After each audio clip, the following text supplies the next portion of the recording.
संकट काल हमें कुछ सिखाता है और आगे बढ़ने की प्रेरणा देता है। वर्तमान के संदर्भ में देखें तो कोरोना संकट से पूरा देश, पूरी दुनिया जूझ रही है, लेकिन इसी संकट से नए रास्ते भी खुलेंगे।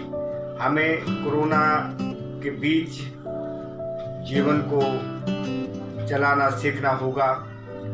और अगर हम देखें तो लोगों ने इस संकट में भी नए नए प्रयोग किए हैं। इसी कड़ी में उत्तराखंड के प्रसिद्ध जन कवि डॉक्टर अतुल शर्मा ने साहित्य को लेकर नए प्रयोग किए हैं और उन्होंने साहित्य अंक के माध्यम से देश के विभिन्न रचनाकारों के रचनाएं आम जन तक पहुंचाने का प्रयास किया है।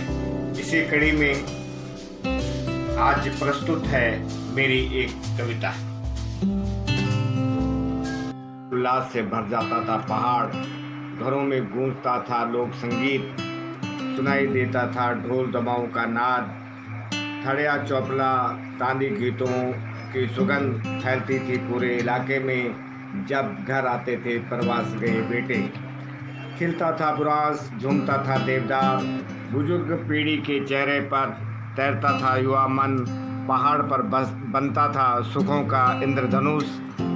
जब घर लौटते थे प्रवास गए बेटे, लेकिन इस बार ऐसा नहीं है। प्रवास से लौटते अपने ही बेटों से अनजाने भय का धुआं उठ रहा है। बांझ बुरांस चीड़ देवदार भी उदासी ओढ़े है, जंगलों में नहीं सुनाई दे रहा बाजूबंद, ढोल दमाऊ मौन है, घरों के भीतर तक पसरा है भय। शून्य में है माता पिता पत्नी बच्चों की आंखें, प्रवास से आ रहे बेटों के स्वागत के लिए पहाड़ नहीं फैला रहा है अपनी बाहें। जब घर आते थे प्रवास गए बेटे, कोरोना काल में छिप गया है इंद्रधनुषी रंग, अपनों के ही आने से डरा सहमा हारा हुआ सा, हरा पहाड़ बदल रहा है रंग, हो रहा नारंगी और लाल।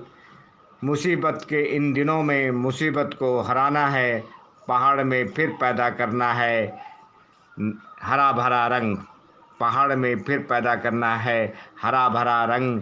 अपनों के आने पर फैलानी है बाहें, फिर बजाने हैं ढोल दमाऊ, लोक संगीत के स्वर, उदास जंगलों को खिलखिलाना है, झूमना है तांदी गीतों पर, गुनगुनानी है कोई कविता।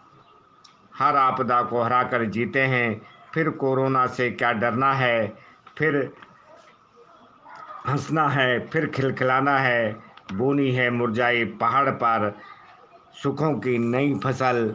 जब घर आते थे प्रवास गए बेटे।